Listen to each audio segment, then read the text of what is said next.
안녕하십니까? 인생의 복잡한 문제들을 말씀으로 단칼에 해결해주는 김종근 목사의 쾌도 남마입니다.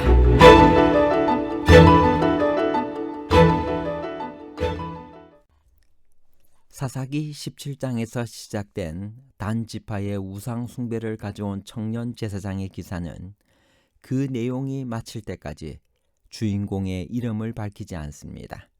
그저 익명의 청년 레위인 혹은 그 제사장으로 표현됩니다.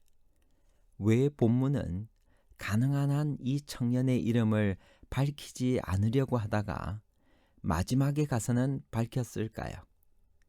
단 지파의 우상 숭배를 몰고 온 청년 제사장은 므낫세인가요? 아니면 모세의 손자요 게르솜의 아들인 요나단인가요? 므낫세와 모세의 손자 요나단에 관한 복잡한 문제를 하나님 말씀의 가르침으로 명쾌하게 해결해 드리겠습니다. 사사기 18장은 단 지파가 영토를 확장하는 이야기입니다. 여호수아 19장 40절에서 48절에 보면 단 지파는 이미 기업을 얻은 걸로 되어 있습니다. 그런데 아직도 기업을 분배받지 못하였다고 하는 말을 어떻게 이해해야 할까요? 사사기 18장 1절. 그때 이스라엘에 왕이 없었고 단 지파는 그때 거주할 기업의 땅을 구하는 중이었으니 이는 그들이 이스라엘 지파 중에서 그때까지 기업을 분배받지 못하였습니다. 분배받은 땅을 아직도 차지하지 못했다고 해석하는 것이 더 정확할 것입니다. 단 지파는 삼손의 고향인 소라를 비롯해서 18개의 성읍을 제비 뽑아 얻었습니다. 경계는 동쪽으로 베냐민 지파와 접해 있었고 서쪽으로는 지중해에 닿아 있었으며 남쪽으로는 유다 지파, 북쪽으로는 요셉 자손의 땅과 맞닿아 있었습니다. 그러나 단 지파가 제비 뽑은 땅은 그들의 인구수에 비해 너무나 좁았습니다. 20세 이상의 장정만 64,400명이었습니다. 더군다나 그 땅의 원주민인 아모리 족속의 저항이 거셌으며 블레셋 사람들도 거주하고 있어서 단 지파는 산지로 밀려나 결국 그 땅을 얻지 못했습니다. 할 수 없이 단 지파의 일부는 살 곳을 찾아 북쪽 레바논 지역의 라이스까지 올라가 정복했습니다. 라이스는 레셈이라고도 하며 땅이 비옥하고 조용하고 안전하고 다른 성읍들과 교류가 없을 뿐 아니라 시돈에서 멀리 떨어져 있어서 지원을 받지 못했습니다. 단 지파 600명의 군사들은 쉽게 이 성읍을 점령하고 이름을 단으로 고쳤습니다. 단 지파가 영토를 찾기 위해 파견한 5명의 정탐꾼은 우연히도 그들이 잠시 묵었던 미가의 집에서 누구를 만나서 무엇을 물었나요?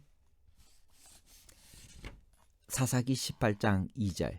단 자손이 소라와 에스다올에서부터 그들의 가족 가운데 용맹스러운 5사람을 보내어 땅을 정탐하고 살피게 하며 그들에게 이르되 너희는 가서 땅을 살펴보라 하매 그들이 에브라임 산지에 가서 미가의 집에 이르러 거기서 유숙하니라. 미가가 사사로이 신당을 만들고 신상과 애복과 드라빔을 두었을 뿐 아니라 제사장까지 채용하여 우상 숭배를 한 것이 잘못입니다. 그것은 하나님께서 금하신 것이었습니다. 단 자손의 제사장이 된 레위 사람은 어떤 사람인가요? 단 지파의 우상 숭배를 몰고 온 청년 제사장이 정말 모세의 손자인가요? 사사기 18장 30절. 단 자손이 자기들을 위하여 그 새긴 신상을 세웠고 모세의 손자요 게르솜의 아들인 요나단과 그의 자손은 단 지파의 제사장이 되어 그 땅 백성이 사로잡히는 날까지 이르렀더라. 사사기 17장에서 시작된 단 지파의 우상 숭배를 가져온 청년 제사장의 기사는 그 내용이 마칠 때까지 주인공의 이름을 밝히지 않습니다. 그저 익명의 청년 레위인 혹은 그 제사장으로 표현됩니다. 그런데 이 기사의 마지막에 그의 신원이 밝혀집니다. 그것도 단순히 그 개인의 이름뿐만이 아니라 모세의 손자요 게르솜의 아들인 요나단이라고 그의 부모와 조부모 이름까지 상세히 밝힙니다. 왜 그랬을까요? 또 왜 본문은 가능한 한 이 청년의 이름을 밝히지 않으려고 하다가 마지막에 가서 이렇게 밝혔을까요? 그는 정말 이스라엘 건국의 아버지 모세의 손자가 맞나요?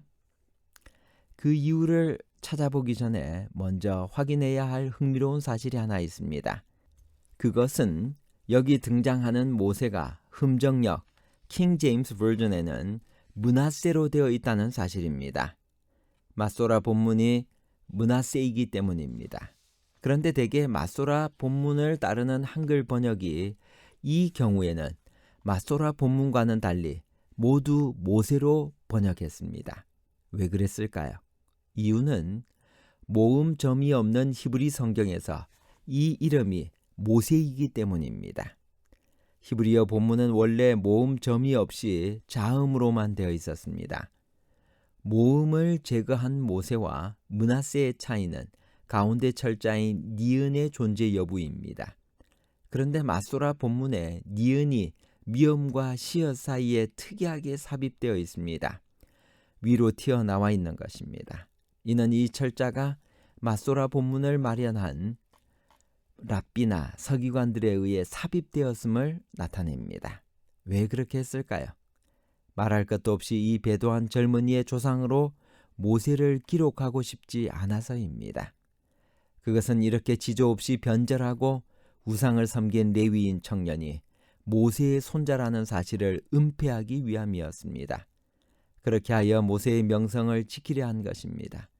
무엇보다도 단 지파를 우상 숭배로 몰고 간 이 청년을 모세와 같은 레위 지파 출신으로 인정할 수 없었기 때문입니다. 모음이 없는 히브리 본문에 따르면 요나단은 분명히 모세의 손자입니다. 그래서 아람어역, 탈무드, 70인역, 불가타역 등은 모두 요나단을 모세의 손자라고 번역했습니다. 성경의 증거도 확실합니다. 분명히 게르솜은 므낫세의 아들이 아니라 모세의 아들입니다. 비록 게르솜과 게르손으로 마지막 철자의 받침이 미음과 니은의 차이는 있지만 인명에서 그런 차이는 아주 사소한 것입니다. 여기서 또 하나 생각할 것은 이 사건의 주인공인 요나단이 모세의 손자가 확실하다면 이 사사기 17장, 18장의 사건은 틀림없이 오래전에 일어났을 것이라는 사실입니다. 왜냐하면 요나단은 모세가 미디안 광야에서 얻은 아들인 게르솜의 아들이기 때문입니다. 단 지파가 한 지역에 자리를 잡고 정착하였다는 사실은 이미 사사기 5장에 나오는 드보라의 노래 가운데 언급됩니다. 그러므로 이 사건과 연관된 단 지파의 이주는 적어도 그 이전에 있었습니다. 아마도 그것은 여호수아에 의한 지파 분배가 끝나고 그가 죽은 이후에 그의 후계자 장로들이 다스리던 시절, 곧 온니엘의 사사 통치 이전에 발생하였을 것입니다. 그러므로 사사기 17장에서 21장에 기록된 두 사건은 사사기 16장의 사건 이후에 일어난 일이 아닙니다. 사사기는 사사들의 통치 초기 이전에 있었던 대표적인 악한 일들을 부록으로 기록하고 있는 것입니다. 여기에 처음의 의문으로 다시 돌아가 봅시다. 왜 본문은 처음부터 이 레위인 청년의 신원을 밝히지 않았을까요? 아마도 그것은 모세의 이름을 므낫세로 바꾼 역자들의 생각과 같은 맥락에서였을 것입니다. 본문의 저자도 처음부터 그 이름을 밝히는데 주저한 것입니다. 그러나 그 기사가 마치기 전에 그의 이름을 밝힘으로써 오히려 이 청년이 모세의 손자였구나라고 독자들의 관심을 환기시키는 극적인 효과를 가져왔습니다. 요나단은 정말 모세의 손자인가? 그렇습니다. 너무나 부정하고 싶어 모세의 이름을 므낫세로 바꾸어도 그는 분명히 모세의 아들인 게르솜의 아들로서 모세의 손자입니다. 할아버지의 그 더 높은 기계와 당당했던 자긍심이 손자대에 이르러 이미 초라해졌습니다. 그는 모세의 손자였습니다. 이스라엘은 모세의 후손조차도 돌보지 않았던 것입니다. 명륜가의 후손인 그가 레위인의 신성한 임무를 저버리고 먹고 살기 위해서 우상숭배의 하수인이 되었다는 것은 그 당시의 영적 상태가 얼마나 한심한 것이었는지를 잘 보여주고 있습니다. 이 레위인의 배신은 주목할 만합니다. 처음에 그는 돈을 벌기 위하여 미가의 우상 앞에서 성직을 수행하려고 모세의 율법에 구체적으로 명시된 제사제도의 규례를 저버렸습니다. 이제 그는 자신을 아들같이 대우했던 은인을 버리고 우상을 탈취한 단 지파들과 기꺼이 동행했습니다. 결론입니다. 첫 번째, 사사기 17장에서 21장에 기록된 두 사건은 사사기 16장 사건 이후에 일어난 일이 아닙니다. 사사기는 사사들의 통치 초기 이전에 있었던 대표적인 악한 일들을 부록으로 기록하고 있는 것입니다. 두 번째, 단 지파에 우상 숭배를 몰고 온 청년 제사장은 므낫세가 아닌 모세의 손자요 게르솜의 아들인 요나단입니다. 세 번째, 모세의 후손인 요나단이 레위인의 신성한 임무를 저버리고 먹고 살기 위해서 우상 숭배의 하수인이 되었다는 것은 그 당시의 영적 상태가 얼마나 타락해 있는지를 잘 보여주고 있습니다. 감사합니다.